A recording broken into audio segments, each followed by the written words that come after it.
एक बार फिर जी खुशामदीद कहती हूँ आपको। खुसूसी ट्रांसमिशन समा की जा रही है। इस वक्त जो डेवलपमेंट आ रही है, सुप्रीम कोर्ट ने सिंध हाउस में हमले में जो लोग मुलव्वस थे उनको गिरफ्तार करने का हुक्म दे दिया है। ऑब्वियसली उसमें 2 MNAs के साथ ये बहुत बड़ा पाकिस्तान तहरीक इंसाफ के वो जो कारकुनान थे वो यहाँ पर आए थे, फ़हीम खान थे, अताउल्ला थे उसमें जो यहाँ पर आए थे, और ये सारा कारनामा जो कुछ हो रहा था, दरवाज़ा टूट गया था, इन सारी चीज़ें।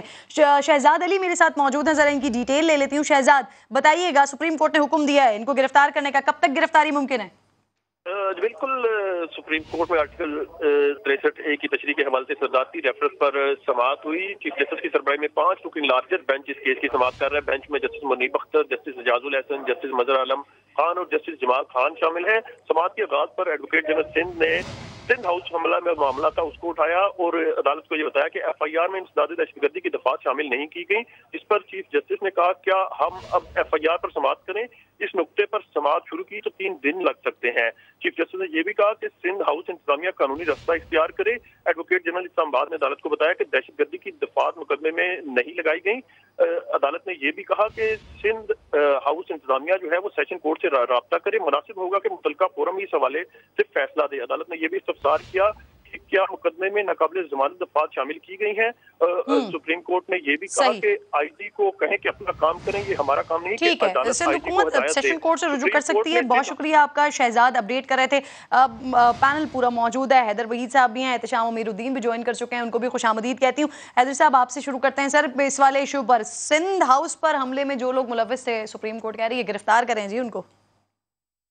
बिल्कुल ऐसा ही है। और देखें, सुप्रीम कोर्ट जाहिर है हक बजानिब है कि ज़रा सेंसिटिव भी है। डी चौक का जो एरिया है, हसास एरिया है, इसमें लॉ एंड ऑर्डर की सिचुएशन क्रिएट होना या पॉलिटिकल जो है वो इस तरह की चीज़ें होना जिससे क्योंकि देखें ये एक वो जगह है जहाँ पे इदारे मफलूज हो सकते हैं अगर यहाँ पे लॉलेसनेस हो जाए।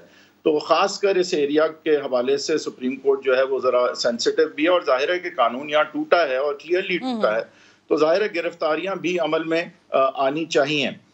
दूसरा ये कि ये जो समाअत की बात है, फवाद चौधरी साहब भी बात कर रहे थे कि इसमें कोई शक नहीं है कि आइन में ये बात ज़रूर दर्ज है कि आप फ्लोर क्रॉसिंग जो है वो कर सकते हैं। हॉर्स ट्रेडिंग अलहदा चीज़ है, आप गलत मोटे पैसे लेके नहीं कर सकते। लेकिन नो कॉन्फिडेंस का जहाँ तक ताल्लुक है तो बाय डेफिनेशन नो कॉन्फिडेंस जो है उसमें मेंबर्स ऑफ पार्लियामेंट जो कि पार्टी से हों उनको पूरा हक हासिल है आर्टिकल 95 में कि वो जो है किसी भी तरफ वोट कर सकें, वो नो कॉन्फिडेंस में वोट कर सकें। तो ये उनको हक हासिल है और ये जो हक है इसका इस्तेमाल जो है वो ट्रेजरी बेंच या रूलिंग पार्टी के लोग भी कर सकते हैं। तो ये बात बिल्कुल इसमें तो जो है कोई अफाम नहीं है। लेकिन उसकी जो सजा दी गई है वो एक शो कॉज नोटिस से शुरू होती है। शो कॉज नोटिस जो है वो पार्टी हेड देता है और आगे नोटिफाई जो है ECP जब करता है तो उसकी अपील सुप्रीम कोर्ट में दी गई है। लेकिन वो डी-सीट करता है, आपको डिस्क्वालीफाई हमेशा के लिए नहीं करता। और डी-सीट जो है वो इसलिए एक तरह से बैलेंस रखा गया है आइन में कि अगर और इसी चीज को फिर आगे लेकर पाकिस्तान तहरीक इंसाफ हुकूमत चाहती है कि जी सारी जिंदगी के लिए नाहल करवाया जाए ऐसे लोगों को जो ज़मीर फरोश हैं। एहतशाम, सबसे पहले तो इस पर ज़रा कमेंट कर दीजिएगा। सुप्रीम कोर्ट ने गिरफ्तारी का हुक्म दिया है, 2 MNAs शामिल थे, उनके साथ ये मॉब आया था और उन्होंने आकर सिंध हाउस पर अटैक किया था, गिरफ्तार होने जा रहे हैं सर। हाँ जी, ठीक है, बिल्कुल सही बात है, होना भी चाहिए। अगर किसी किस्म का law and order situation create हुई है, जैसा कि हैदर वहीद साहब बिल्कुल बजा फरमा रहे थे, तो फिर कानून तो हरकत में आएगा, इर्रेस्पेक्टिव ऑफ द फैक्ट कि आप member of the national assembly हैं या आम आदमी हैं। थ्योरेटिकली तो ऐसे ही होता है कि अगर आप MNA भी हैं तो आप गिरफ्तार होना चाहिए आपको। तो अपेरेंटली तो दुरुस्त फैसला सुप्रीम कोर्ट का।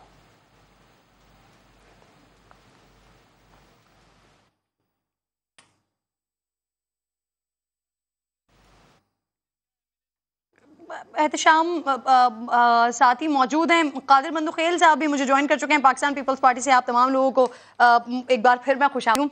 कादिर साहब क्या कहते हैं सर, गिरफ्तारी का हुक्म दे दिया है, क्या लग रहा है आपको, गिरफ्तारी कब तक होगी नहीं होगी, क्या हो रहा है? देखिए, मैं अभी आ रहा हूँ SP कंप्लेंट इस्लामाबाद से और मैंने अपना मैं ही कंप्लेनेंट हूँ सिंध हाउस हादसे का। और उस वक्त भी ये दोनों MNA जो ना गिरफ्तार हुए थे सिंध हाउस के सामने, और बाकायदा तमाम आपके चैनल ने देखा है कि वो पुलिस की गाड़ी में थाने शिफ्ट हुए और उसके बाद शहबाज गिल साहब आया और उनको रिहा कर दिया। उसके बाद जब मैं 12:30 बजे लगभग में जब थाने चला गया तो यही 2 MNA कराची के जो मेरे हल्के के बराबर में है वो मौजूद थे और वो गुलगपाड़े और उसी तरह हंगामाराई कर रहे थे। तो मेरी दरख्वास्त अभी तक FIR नहीं करी गई है। मैंने 22 की पिटीशन दाखिल की है। आज सुबह पुलिस ने टाइम ले लिया है, कल सुबह के लिए। उसके बाद मुझे SP ऑफिस से फ़ोन आया, मैं चला गया वहाँ से, मैं अभी आ रहा हूँ। मैंने अपना स्टेटमेंट रिकॉर्ड करा दिया है। क्यों न गिरफ्तार हो? क्योंकि anti terrorism act section 6(1)B ये क्लियरली कहता है कि हर वो अमल जिससे माशरे में खौफ और हरास पैदा हो। तो आप मुझे बता दो कि मैं अपने बच्चों के साथ या हमारे दूसरे MNA हम पार्लियामेंट लॉजेस में बच्चों के साथ रह रहे थे और उसके बाद जो पार्लियामेंट लॉजेस पे उन्होंने हमला कराया, हमला करने के बाद पुलिस के ज़रिए, इस्लामाबाद पुलिस के ज़रिए जो हमला किया, उसके बाद हमने सिंध हुकूमत से दरख्वास्त की है कि हमारे बच्चों को सिंध हाउस शिफ्ट किया जाए। और सिंध हाउस जब हम शिफ्ट कर गए वहाँ भी हमारे पर हमला हुआ। तो मैं समझ रहा हूँ कि इनकी सारे जो फवाद चौधरी और कल परवेज़ खटक का, शेख रशीद का, शाह महमूद कुरैशी का, शहबाज गिल का, जो मीडिया के जरिए अपने कारकुनों को बरगला रहे थे, उसको उकसा रहे थे, दहशतगर्दी के अमल पे सिंध पर हमला किया। और कल परवेज़ खटक ने अपने स्पीच में कहा कि ठीक, बहुत शुक्रिया आपका। अब खालिद साहब, वैसे बड़ी ज़बरदस्त अपडेट आ रही है काफ लीग के हवाले से। हुकूमती वफ़द ने मुस्लिम लीग काफ की क़यादत से मुलाकात जो की है, उसके बाद चौधरी परवेज़ इलाही साहब को पंजाब की वज़ारत आला देने से मुताल्लिक जो सवाल हुआ उसका जवाब वाज़ेह नहीं दिया। और मोनिस इलाही वो शख्सियत कि जब मामला शुरू हुए थे तो उस वक्त वज़ीर आज़म साहब के सामने बैठकर उन्होंने एतमाद दिलाया था, यकीन दिलाया था कि हम कहीं नहीं जा रहे हैं, आपके वज़रा को कहीं परेशान नहीं हो। वो कह रहे हैं कि जी हमारे सबसे इनफरादी और इज्तिमाई ताल्लुक़ हैं, जल्द ऐलान सामने आ जाएगा। असद उमर ने बताया कि मज़बूत बातचीत जारी रहेगी, अल्लाह खैर करे। अल्लाह खैर करे। सर, क्या लग रहा है आपको, ये मज़बूत बातचीत जारी रहेगी? यहाँ से भी यही पैगाम मिल गया है। देखें जी, पहले तो हमें यही लगा था जब खालिद साहब जरा सुन लें, जरा सुन लेते हैं कि क्या कहा है, फिर उसके बाद इस पे बात करते हैं। देने जा रहे हैं फिर चौधरी साहब, क्या आपने ऑफर कबूल कर लिया? चौधरी साहब, हमारे यहाँ सब कुछ है। महमूद साहब, आप क्लियर बता दें कि वाकई पंजाब की वज़ारत आला के हवाले से कोई सीरियस पैगाम वज़ीर आज़म साहब लेके आए हैं? हमारे जी बड़े अच्छे तल्लुकात हैं इन सबसे, इंडिविजुअली भी और कलेक्टिवली भी। तो इंशाल्लाह बड़ी जल्दी एक अनाउंसमेंट आ जाएगी।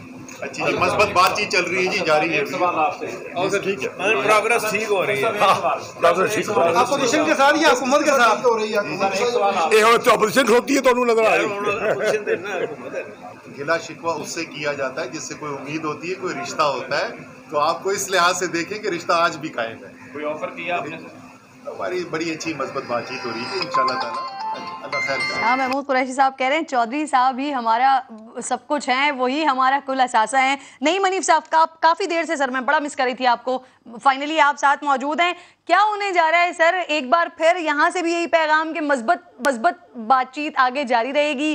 चौधरी साहब को यकीन दिलाया जा रहा है कि जी जो भी हैं वो आप ही हैं सब कुछ। क्या लग रहा है यही है सब कुछ? ऑब्वियसली अब जारी बात है कि हुकूमत तो पत्तों की बात कर रही है, तो पत्तों पे मैं तो यही कहूँगा कि पत्ता पत्ता बूटा बूटा हाल हमारा जाने है। जाने ना जाने गुल ही ना जाने, बाग तो सारा जाने है। पत्ते अयां हैं, कोई अबहाम नहीं है। नदीम अफजल चंद के बकोल के मुख्तारिया गल वध गई है, हुकूमत दसदी नहीं पई।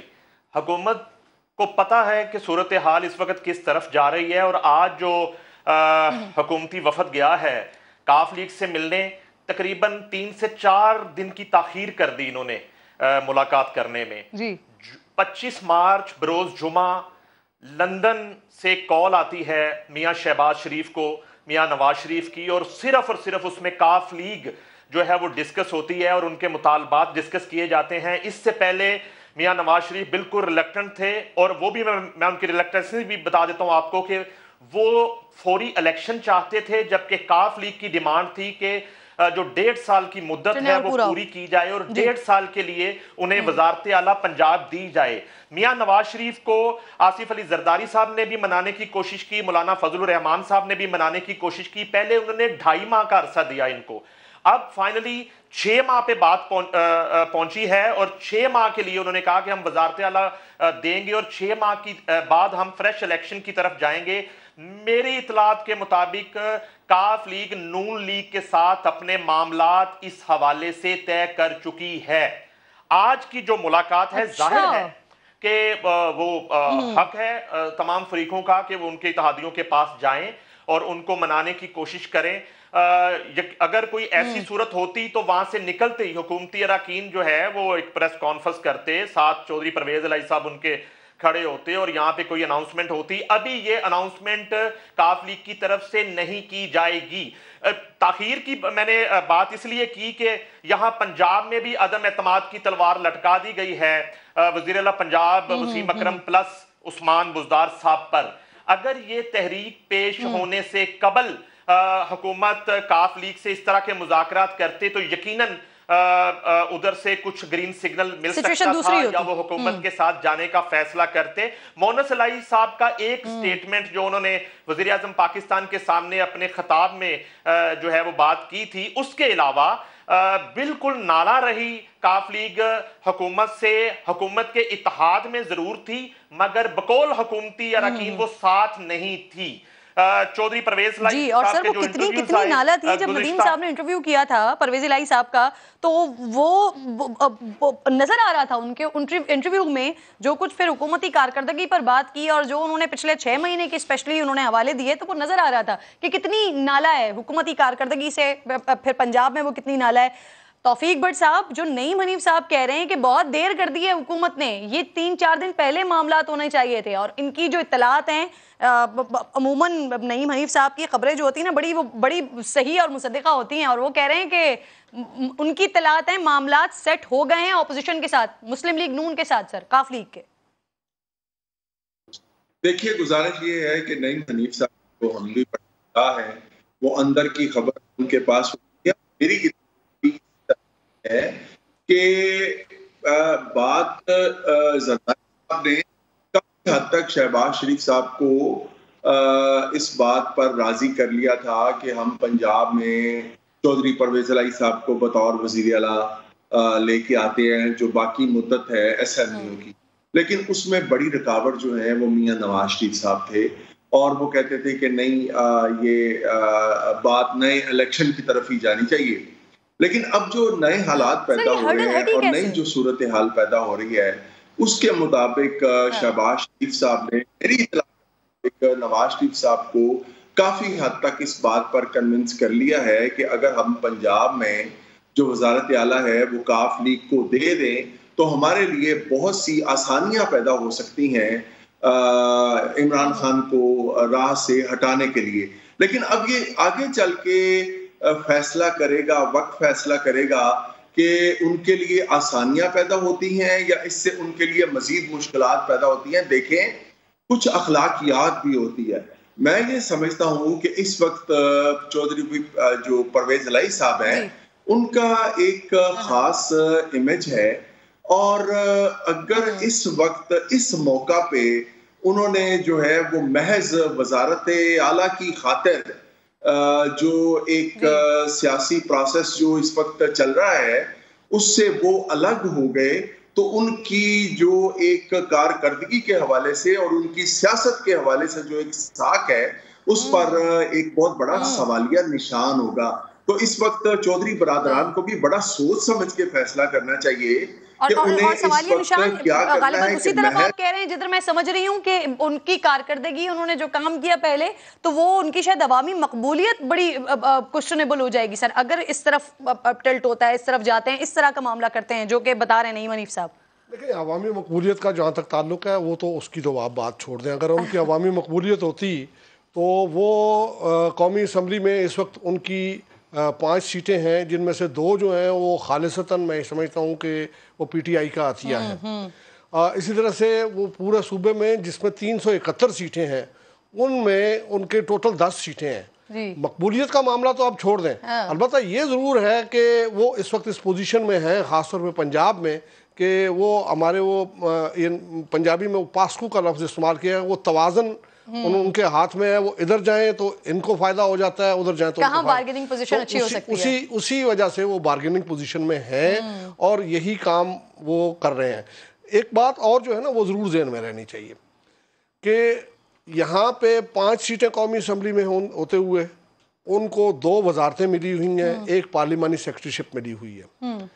इसी तरह से पंजाब में उनकी 10 सीटें हैं, 371 में 10 जो है वो कहीं किसी गिनती में आती ही नहीं है आम हालात में, लेकिन 10 सीटें हैं, उसकी बेसिस पे उनको सूबे का जो इलेक्टेड ओहदे हैं उनमें से दूसरा सबसे बड़ा ओहदा यानी स्पीकरशिप मिली हुई है, वजारतें अलग मिली हुई हैं। हाँ। तो इस सूरत हाल में इससे ज़्यादा की बात तो फिर यही हो सकती थी कि भाई अब वजारत आला हमें कौन देता है, हाँ। जो देगा हम उसके साथ हैं। अब उसमें थोड़ी देर पहले हम जो हाँ। बात कर रहे थे कि इससे पहले भी वजारत आला देने की बात तो शायद उनके लिए हो रही थी, लेकिन मामला मुद्दत का था और अब वो जैसे नहीं मनी बता रहे हैं कि शायद आपको थोड़ा सा कुछ वो आगे बढ़े हैं, कुछ ये पीछे आए हैं। सही। अच्छा, एक और बड़ी इंपॉर्टेंट मेरे पास खबर आ रही है, उस खबर के हवाले से भी मैं नजर नाजरीन की हूँ। और ये वजीर आला पंजाब ने करीबी साथियों को लाहौर पहुंचने की हिदायत की है, कह रहे हैं कि अदम एतमाद नाकाम बनाएंगे। अब्बास शब्बीर है मेरे साथ मौजूद। अब्बास जरा बताइएगा, वजीर आला साहब ने अब हिदायत की है लाहौर पहुंचे लोग और अदम एतमाद को नाकाम बनाए।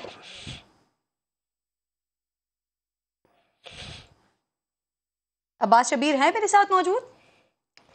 मैंने एक ऐड करना है, अब्बास शब्बीर से बात करेंगे क्योंकि इससे पहले जब वजीर आजम साहब के खिलाफ अदम एतमाद की तहरीक आई है, हुकूमत मुझे बड़ी कॉन्फिडेंट दिखाई दी, जगह जगह वज़रा यही कह रहे होते थे कि कुछ नहीं होने जा रहा जी, खान साहब को कुछ नहीं होने वाला, ऑपोजिशन को मुंह की खानी पड़ेगी। लेकिन क्या पंजाब में भी सिनेरियो इसी तरह का होगा या पंजाब में सिचुएशन चेंज होगी? क्योंकि यहाँ पर यह भी देखना पड़ेगा बड़े गौर से कि यहाँ पर हुकूमत के अंदर ही बड़ी मुखालिफत का सामना करना पड़ा है उस्मान बुज़दार साहब के हवाले से। जी सर, मैं अब्बास से इसकी तफसील ले लेती हूँ पहले। अब्बास बताइएगा। देखिए, एक मीटिंग तो चोई परवेज लाई के घर हुई है हुकूमती टीम की, वो भी एक अहम मीटिंग थी जिसमें क्या कुछ हुआ वो अभी वजीर आज़म इमरान खान के सामने रखा जाएगा उन मामलात को भी। और वजीर आला पंजाब उस्मान बुज़दार ने भी पंजाब हाउस में कुछ मुलाकातें की हैं और अपनी जो करीबी टीम है उसको लाहौर पहुंचने की हिदायत की है। राजा बिशारत मियां महमूदुर रशीद से मुलाकात में आइंदा के लाएअमल पर इब्तिदाई मशावरत की गई है। अदम एतमाद की तहरीक को नाकाम बनाया जाएगा, ये उन्होंने कहा है अपने साथियों के साथ मशावरत में। और राजा बिशारत और मियां महमूदुर रशीद को भी कहा है कि आप लाहौर पहुंचे और एक इजलास लाहौर पहुंचने पर होगा जिसमें ठोस हिकमत अमली तय की जाएगी। उस्मान बुज़दार पंजाब हाउस से बनी गाला पहुंचे हैं जहां पर वो वज़ीर आज़म इमरान खान से मुलाकात करेंगे। पंजाब की सियासी सूरत हाल और आज सुबह जो अदम एतमाद पेश की गई है उस पर भी बात होगी और उसके बाद वो फौरी तौर पर बनी गाला से लाहौर रवाना होंगे जहां पर उन्होंने कहा है कि एक अहम इजलास होगा। अपने करीबी साथियों को उन्होंने कहा है कि आप लाहौर पहुंचे, वज़ीर आज़म से मुलाकात करके वो भी लाहौर पहुंच रहे हैं और एक अहम इजलास होगा जिसमें मौजूदा सियासी सूरत हाल पर बातचीत की जाएगी। कैसे निपटना है इस पर बातचीत की जाएगी। एहतशाम, से पहले मैं बहुत शुक्रिया अब्बास, आपसे मैं वक्तन फ़वक्तन अपडेट्स लेती रहूंगी। एहतशाम, यही अभी हम बात कर रहे थे, क्या लगता है आपको सिचुएशन क्या अभी भी इतनी ही आसान सिचुएशन है पंजाब में? क्योंकि जब विफाक में अदम एतमाद आई, वज़ीर आज़म के खिलाफ जब आई, तो वज़रा की जानिब से ये कहा जाता रहा जी कुछ नहीं होने वाला इमरान खान को, इमरान खान यही है, अपोजिशन को मुंह की खानी पड़ेगी, फिर हम कानूनी रास्तों से बचा लेंगे, अपोजिशन ये अदम एतमाद की तहरीक जो है ये निकल जाएगी। लेकिन क्या पंजाब में भी ऐसी ही सिचुएशन है? बिल्कुल भी ऐसी सिचुएशन नहीं है। आपको पता है किरण के पंजाब में तो उस्मान बुज़दार साहब काफ़ी कंट्रोवर्शियल हैं विद इन द पार्टी। उनकी परफॉर्मेंस को लेकर बहुत सारे पार्टी अरकान को, मेंबरान को, कारकुनान को, पीटीआई के सपोर्टर्स को बहुत ज़्यादा तहफ़्फ़ुज़ात हैं। और उस्मान बुज़दार साहब is the biggest criticism on prime minister Imran Khan. तो इमरान खान जो कि फाउंडर हैं पाकिस्तान तहरीक इंसाफ के और इतनी स्ट्रगल के बाद इवेंचुअली इक़्तिदार में आके वज़ीर आज़म बन गए हैं, अगर वो तहरीके अदम एतमाद में वजीर आज़म नहीं रहते हैं तो उस्मान बुज़दार साहब तो फिर किसी खेत की मूली नहीं है ना। आप, मेरा नहीं ख्याल उसमें कोई लंबा चौड़ा कोई फाइट भी होगी। और और अब वैसे रात की जो वजीर आज़म साहब की तकरीर थी वो देखने के बाद और जो मामलात अभी हैं वो सुनने के बाद और पाकिस्तान तहरीक इंसाफ जिस तरह से अभी तक इत्तेहादियों को जाकर मिल रही है और तरला मिन्नत प्रोग्राम चल रहा है, वो सारी सिचुएशन सामने रखने के बाद मुझे लगता है कि अब हम ये कंक्लूड कर सकते हैं कि अगर लास्ट मोमेंट कोई मिरेकल नहीं होता है तो ये तहरीके अदम एतमाद प्राइम मिनिस्टर के खिलाफ कामयाब होने जा रही है। एंड इमरान खान साहब is not going to be the prime minister of Pakistan towards the conclusion of this vote of no confidence. ये अब तकरीबन राइटिंग ऑन द वॉल बन गया है। और अगर इमरान खान साहब नहीं रहते हैं वजीर आजम तो फिर उस्मान बुज़दार साहब का तो सवाल ही नहीं पैदा होता ना। फिर वो तो आपको पता है वो it's just a matter of time कि वो भी चले जाएंगे। सही बड़ी इंपॉर्टेंट बात करें। खालिद साहब, मुझे पता है आपके पास कुछ खबर है, लेकिन उससे पहले सुप्रीम कोर्ट की फिर मेरे पास अपडेट आ गई है, क्योंकि आर्टिकल 63A की तशरीह के लिए सदारती समाअत हुई है। उस पर जस्टिस साहिबान की जानिब से जो कुछ कहा गया है, शहजाद अली क्योंकि अब कोर्ट से रिपोर्टिंग कर रहे हैं मुसलसल। शहजाद, जरा बताइएगा, बड़े सवालात उठाए गए हैं। आज वज़ीर आज़म साहब ने भी कल जो बातें की हैं उस पर भी सवाल उठा दिया है। बिल्कुल किरण, सुप्रीम कोर्ट में वज़ीर आज़म की कमालिया की तकरीर के हवाले से जजेस साहिबान ने आम सवालात उठाए हैं। जस्टिस मजहर आलम मियां खेल ने वज़ीर आज़म इमरान खान की कमालिया में की गई तकरीर पर जो है वो रिमार्क्स दिए। जस्टिस मजहर आलम का अटॉर्नी जनरल से इस्तफसार करते हुए पूछा, हमारे सवालात क्या असर लिया जाता है, आपको अंदाजा है? वज़ीर आज़म ने कमालिया में खिताब करते हुए कहा, अब जजेस को साथ मिलाया जा रहा है, क्या आपने वज़ीर आज़म की इस बात का नोटिस लिया? जस्टिस मजहर आलम मियां खेल ने जो है वो अटॉर्नी जनरल से इस्तफसार किया, तो अटॉर्नी जनरल ने ये कहा कि मैं सोशल मीडिया की चीजें नहीं देखता, जिस पर अदालत ने यह कहा कि सोशल मीडिया पर नहीं, ये टीवी पर सुनाई गई तकरीर है। अदालती सवालात को किस तरह लिया जा रहा है इसको भी देखें। सियासी कायदीन को इस बात का इल्म होना चाहिए कि ज़ैर इल्ज़ाम मुकदमात से मुतल्लिक बात नहीं की जा सकती। चीफ जस्टिस की जानिब से ऐसे रिमार्क सामने आए हैं। इस हवाले से अब जो है वो अटॉर्नी जनरल जो है वो जजेस के सवालात के जवाब दे रहे हैं। जस्टिस जमाल मंदोखेल ने यह भी कहा, क्या वज़ीर आज़म को अदलिया पर एतमाद नहीं है? क्या वज़ीर आज़म को गैर जिम्मेदाराना बयानात से नहीं रोका जा सकता? जस्टिस जमाल मंदोखेल की जानिब से अटॉर्नी जनरल से ये इस्तफसार किया गया है और अटॉर्नी जनरल इस हवाले से अब अदालत को मुतमईन करने की कोशिश कर रहे हैं। जी सही, अटॉर्नी जनरल इस वक्त मुतमईन करने की कोशिश करें, क्योंकि बातें जस्टिस जमाल मंदोखेल साहब की तरफ से ऐसे सवालात उठाए गए हैं, कह रहे हैं कि क्या वज़ीर आज़म साहब को गैर जिम्मेदाराना बयानात से रोका नहीं जा सकता, क्योंकि जो गुफ्तगू उन्होंने कमालिया की तकरीर में की, जस्टिस को जजेस को साथ मिला लिया जाता है, तो फिर उस पर ये आर्ग्यूमेंट्स हुए हैं। अब अटॉर्नी जनरल साहब इत्मीनान दिलाने की कोशिश कर रहे हैं, बात करने की कोशिश कर रहे हैं। खालिद साहब, आप ऐड कर रहे थे। जी, मैं इसमें जो चीज़ कहना चाह रहा हूँ वो ये है कि बहुत इम्पॉर्टेंट है कि रेफरेंस पे जो इस वक्त सुप्रीम कोर्ट में जारी है उसमें सुप्रीम कोर्ट की राय क्या आती है, ये चीज़ ज़हन में रहनी चाहिए कि ये आइन के आर्टिकल 186 जो कि एडवाइजरी जुरिस्डिक्शन है, उसमें जो रेफरेंस आता है उसमें ओपिनियन दी जाती है, राय दी जाती है। कुछ केसेस में हिस्बा बिल का जो रेफरेंस था उसमें तो कोर्ट ने ये कह दिया था कि हमारी जो राय है ये बाइंडिंग है, लेकिन इन जनरल ओपिनियन में और जो जुडिशियल ऑर्डर होता है उसमें डिफरेंस होता है। लेकिन बहरहाल इसके बावजूद अगर वहाँ पे ये बात आ जाती है कि जो इनकी नाअहली होगी वो ताहयात होगी, तो फिर मैं ये समझता हूँ कि एक रुकावट सामने, एक डेटरेंस आ सकता है। वो तमाम लोग जो इनकी अपनी पार्टी से दूसरी जानिब जाने के लिए पर तोल रहे हैं, उनके रास्ते में एक रुकावट आ जाएगी। इस चीज़ को सामने रखना ज़रूरी है। और इसको अगर आप पंजाब पे इम्प्लीकेट करें तो वहाँ इस वक्त जो सूरत हाल ये है कि माइनस काफ लीग भी मेजॉरिटी जो है वो 3 मेंबर्स की जो नंबर गेम है उसमें 3 मेंबर्स की मेजॉरिटी जो है वो उस्मान बुज़दार के पास ज़्यादा है। अब उसको कितना संभाल के रख सकते हैं ये एक अलग बात है। फिर उसके डिफरेंट ऑप्शंस भी होते हैं और वो ये है कि क्या वहाँ पे वो लोग जो हैं वो मुस्ताफी हो जाएं। और मैं सॉरी आपको मैं यहीं पर इंटरप्ट करूंगी, क्योंकि फिर हम ये अगले उसमें बात करेंगे। पहले जरा सुप्रीम कोर्ट की तरफ से जो अभी रिमार्क्स आए उस पर हैदर वहीद साहब का भी कमेंट ले लूं, फिर इसको बात को आगे बढ़ाते हैं। हैदर साहब, बिल्कुल फुल सर्कल आ गई है बात। साहब इलेक्ट हो रहे थे तो इल्ज़ाम नवाज शरीफ साहब पे लगाया जा रहा था कि वो इदारों के हवाले से बातें कर रहे हैं, और आज जब खान साहब जो है लग रहा है कि उनकी कुर्सी जाने को है तो वो बिल्कुल डिफीटिस्ट बातें कर रहे हैं, डिफीटेड बातें कर रहे हैं। और ये जाहिर है कि आगे की कुछ अपनी जो है वो सियासत और फेस सेविंग और विक्टिम कार्ड और मार्टर बनने के हवाले से ज़्यादा उनकी बातें जो हैं वो इशारा करती हैं। लेकिन जिस तरह से वो अब इदारों के हवाले से भी बात कर रहे हैं, लगता कुछ ऐसा ही है कि उन्हें राइटिंग ऑन द वॉल कुछ नज़र आ रही है, और कहीं ना कहीं उन्होंने उससे जो है वो पीस जिसे कहते हैं भी कर लिया है कि शायद अब ऐसा ही होना है, तो आगे का वो शायद सोच रहे हैं। लेकिन दूसरी तरफ उनकी जो तबीयत है, टेम्परामेंट है, वो हार मानने वाली है नहीं। और यही कुछ चीज़ें हैं जिसकी वजह से आखिरी कुछ मिरेकल की बात जिस तरह एहतशाम साहब ने भी की, वो मैं फिर भी इस पे कायम हूँ कि it's the prime ministers hand that gives. कल को एक्सटेंशन हो या वजीर आला का उहदा हो, देने वाला हाथ वजीर आजम का होता है, लेकिन उस हाथ का इस्तेमाल खान साहब ने बिल्कुल भी अभी तक सही तरह नहीं किया है। तो इसलिए वो बावजूद इसके कि वजीर आजम का आप बिल्कुल इस बात का अंदाजा कर सकते होंगे ना कि सिचुएशन इस वक्त बहुत ज्यादा हैपनिंग है। अभी हो क्या रहा है, वजीर आजम की वजीर आला पंजाब उस्मान बुज़दार साहब से मुलाकात हो रही है और इसमें फिर ये सारे मामलात हैं वो डिस्कस हो रहे हैं। अब्बास से बात कर लेते हैं, फिर इस पर डिस्कशन करेंगे। जी अब्बास। जी बिल्कुल अहम मुलाकात है। वज़ीर-ए-आज़म इमरान खान से वज़ीर पंजाब उस्मान बुज़दार की मौजूदा सियासी सूरत हाल पर बातचीत की जा रही है। राजा बिशारत उल मियां महमूद रशीद लाहौर पहुंचने की उस्मान बुज़दार ने हिदायत की है और इस मुलाकात में अदम एतमाद की तहरीक को नाकाम बनाने की हिकमत अमली पर गौर किया जा रहा है। साथ साथ सियासी कमेटी का इजलास भी कुछ देर बाद बनीगाला में शुरू होगा। रशीद, गवर्नर सेन और दीगर जो सीनियर वज़रा हैं गाला पहुंच चुके हैं। इस मुलाकात के उस्मान बुज़दार लाहौर के लिए रवाना होंगे और सियासी कमेटी का इजलास जिसकी सदारत वज़ीर आज़म करेंगे, उसमें अब तक जो इत्तेहादियों से राब्ते हैं उस हवाले से वज़ीर अब्बास शब्बीर, बहुत शुक्रिया आपका। तौफीक भट्ट साहब, अब ऐसा लगता है कि शायद मामलात अब ज्यादा आगे चल रही है। अब परवेज इलाही साहब को वजारत आला देने की बातचीत हो रही है। इस हवाले से क्या अपडेट्स हैं? क्या ऐसी कोई मालूमात मिली हैं? बात जरा मुझे इस बात का जवाब दे दें, फिर मैं तौफीक भट्ट साहब के पास जाती हूँ।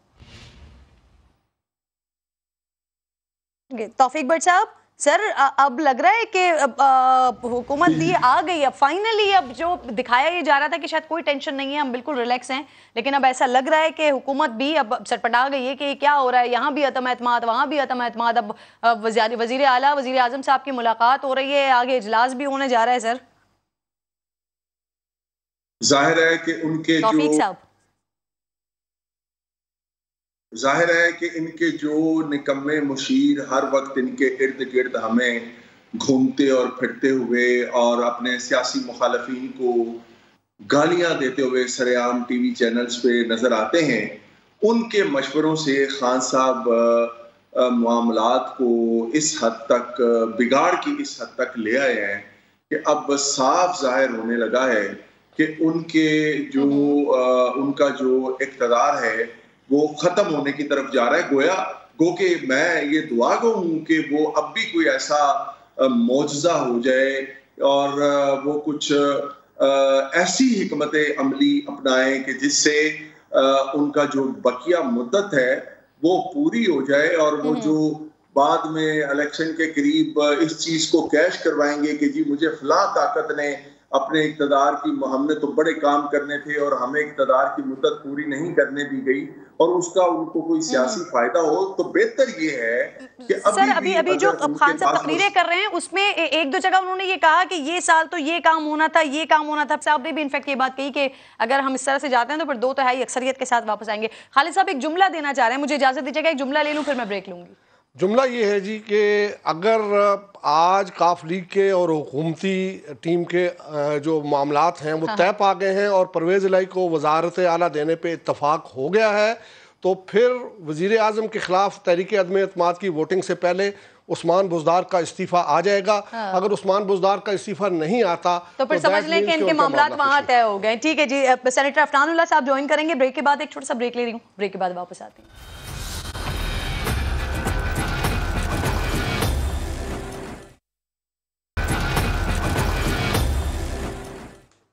वेलकम बैक वंस अगेन जी। सेनेटर अफनानुल्लाह साहब मुझे ज्वाइन कर चुके हैं। एहसन इकबाल साहब इस वक्त बात करें सुप्रीम कोर्ट के बाहर, उनकी बात सुन लेते हैं। कि बताते कि उन्हें किसने खत लिखा है और क्या धमकी दी है। ये भी उसी तरह का ड्रामा जैसे कि 2 साल तक न्याजी साहब कौम को 35 पंचर सुनाते रहे कि 35 पंचर लगाए गए हैं 2013 के इलेक्शनों में, और जब अदालत में उन्हें पूछा गया कि अब 35 पंचरों की तफसील बताएं तो पता चला कि किसी ने उनके कान में फूंक मारी थी और उन्होंने उस खबर को नशर कर दिया और उसका कोई सबूत उनके पास नहीं था। इसी तरह मुझे यकीन है कि इस खत के बारे में भी जब कहीं उनसे इस्तफसार होगा तो पता चलेगा कि किसी राह चलते ने उनके हाथ में कोई फ़ोटोकॉपी दे दी थी जिसके ऊपर आलमी साजिश की एक कहानी बना के अपनी डूबती हुई हुकूमत को बचाने की कोशिश की गई। लेकिन कल एक बड़ी अहम बात जो वज़ीर आज़म साहब ने जलसे में अपने तकरीर में की, उसका ताल्लुक़ बराह रास्त इस सदारती रेफरेंस के साथ है कि जो आज सुप्रीम कोर्ट में ज़ेर गौर है। कल इमरान नियाज़ी साहब ने कहा कि मैं उम्मीद करता हूँ कि मुस्लिम लीग नून और पीपल्स पार्टी के MNAs उनका ज़मीर जागेगा और वो तहरीक अदम एतमाद के ख़िलाफ़ जो मेरे हुकूमत के ख़िलाफ़ पेश की गई है, उसमें अपोजिशन का साथ नहीं देंगे और हुकूमत के साथ खड़े होंगे। यानी कि वज़ीर आज़म साहब अपोजिशन के अरकान को ये दावत दे रहे हैं कि वो अपने ज़मीर की पुकार पे अपोजिशन की नो कॉन्फिडेंस मोशन को छोड़कर उनके साथ खड़े हों। लेकिन अगर उनके अपने एमएनएज़ अपने ज़मीर की आवाज़ पर अपोजिशन के तहरीक अदम एतमाद को वोट देंगे तो वो ज़मीर फरोश हैं।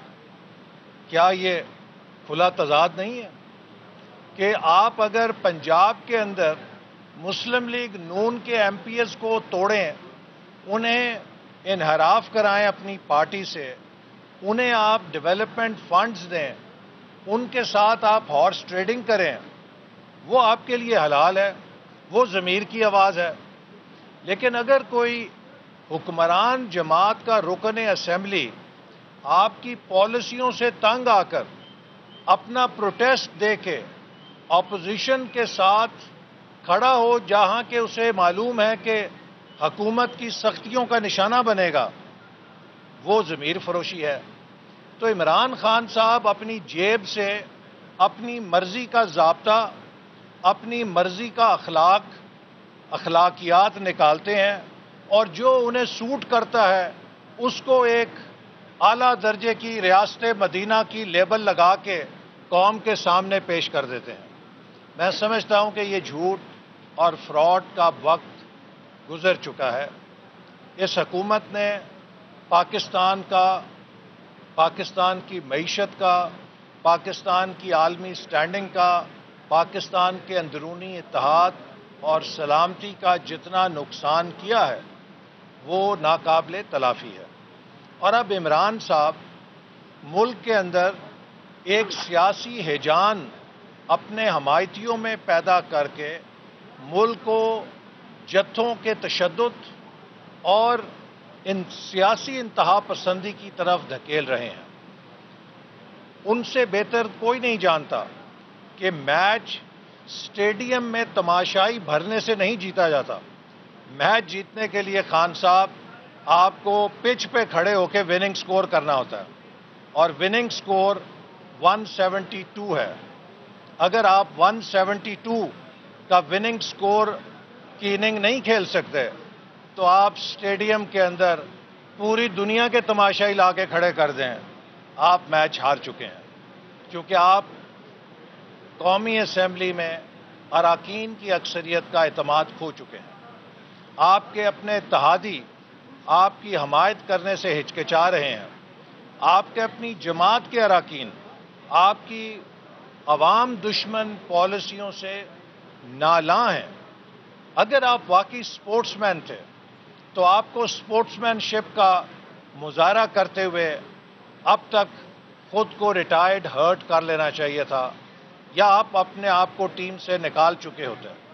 क्योंकि जो भी खिलाड़ी परफॉर्म नहीं करता उसकी जगह स्टेडियम के अंदर पिच पे नहीं होती, उसे दोबारा नेट प्रैक्टिस करने की ज़रूरत होती है। खान साहब, आप बार बार फेल हुए हैं 4 सालों में, आपको फिर नेट प्रैक्टिस की ज़रूरत है। जाइए नेट पे जाइए, दोबारा अपनी टीम तलाश करें, पाकिस्तान के मसाइल के हल को गौर करने के लिए अपने नए थिंक टैंक बनाएं। उन थिंक टैंक्स को बरतरफ करें जिन्होंने आपको ये मशवरे दिए हैं कि IMF की ग़ुलामी करो, जिन्होंने आपको मशवरे दिए कि रुपए को लुढ़का दो, जिन्होंने आपको मशवरे दिए कि पॉलिसी रेट दुगना कर दो, जिन्होंने आपको मशवरा दिया कि स्टेट बैंक गिरवी रख दो, जिन्होंने आपको मशवरा दिया कि कश्मीर सरेंडर कर दो, जिन्होंने आपको मशवरा दिया कि लोगों पे महंगाई का अजाब तोड़ दो, इन सब मुशीरों को मुर्गा बनाएं, दोबारा नेट प्रैक्टिस करें। अगर आपके पास कोई और मुतबादल प्रोग्राम हो तो कौम के सामने पेश करें। लेकिन आपके 4 साल की कारकर्दगी के बाद अब आप इस लायक नहीं हैं कि आप मज़ीद पिच पे खड़े रहें चूँकि आप में विनिंग स्कोर की सलाहियत नहीं है। पाकिस्तान को इत्तेहाद की ज़रूरत है, यकजहती की ज़रूरत है। और जो आप कौम को ये बता रहे हैं कि मैं एक कोई कायद आज़म सानी और अल्लामा इकबाल सानी हूँ और बाकी सारे पाकिस्तान की क़यादत चोर, डाकू, गद्दार, काफिर हैं, माफ़ कीजिए, ये रवैया जमहूरियत का रवैया नहीं है। जमहूरियत ये सिखाती है कि हम सियासी हरीफ हों लेकिन दुश्मन ना बने। हम सब पाकिस्तानी हैं। मुस्लिम लीग नून, peoples party, PTI, Jamaat Islami, JUI, MQM, ANP, कोई भी पार्टी जो BNP या जितनी भी पार्टीज़ हैं, सब के अपने मंशूर हैं और सब आईन पाकिस्तान की वफादार हैं। सब पाकिस्तान को मजबूत देखना चाहते हैं। हमारे सियासी नज़रियात जुदा हो सकते हैं, हमारी पॉलिसीज़ में फ़र्क हो सकता है, लेकिन किसी पाकिस्तान की सियासी जमात की पाकिस्तान से कमिटमेंट, पाकिस्तान के बेहतर मुस्तकबिल से कमिटमेंट, अवाम की गुर्बत, बेरोज़गारी ख़त्म करने से कमिटमेंट में कोई फ़र्क नहीं है। लिहाजा अब हमें गद्दार बनाने, काफिर बनाने के सर्टिफिकेट नहीं बांटने। हमें मुल्क के अंदर इत्तेहाद, यकजहती को फ़रोग देना है ताकि हम सब मिलकर मुल्क को इन बहरानों से निकालें जिनमें खान साहब आपने पाकिस्तान को फेंक दिया है। पाकिस्तान की मईशत आज हचकोले खा रही है। पाकिस्तान को आपने दुनिया में तन्हा खड़ा कर दिया है। 2 इस्लामी वज़राए ख़ारजा की इस्लामाबाद में कॉन्फ्रेंसें हुई, लेकिन कश्मीर के ऊपर कोई सब्सटेंटिव करारदाद आप मंजूर नहीं करा सके जिसमें भारत से कहा जाता कि वो अपना यकतरफा कदम वापस ले। 5 अगस्त 2019 का वो ब्लैक डे जबकि भारत ने कश्मीर पे यकतरफा गासबाना कब्जा किया, आज आप उसके खिलाफ किसी फोरम पे कोई मौसर आवाज़ उठाने के काबिल भी नहीं रहे। आपने CPAC को तबाह बर्बाद कर दिया है। वो मंसूबा के जिसने 2020 के बाद 9 इकोनॉमिक जोन। एहसन इकबाल साहब मौजूद हैं सुप्रीम कोर्ट के बाहर, मीडिया कर रहे हैं। एक छोटा सा ब्रेक मुझे लेना है, ब्रेक के बाद मैं वापस आती हूँ।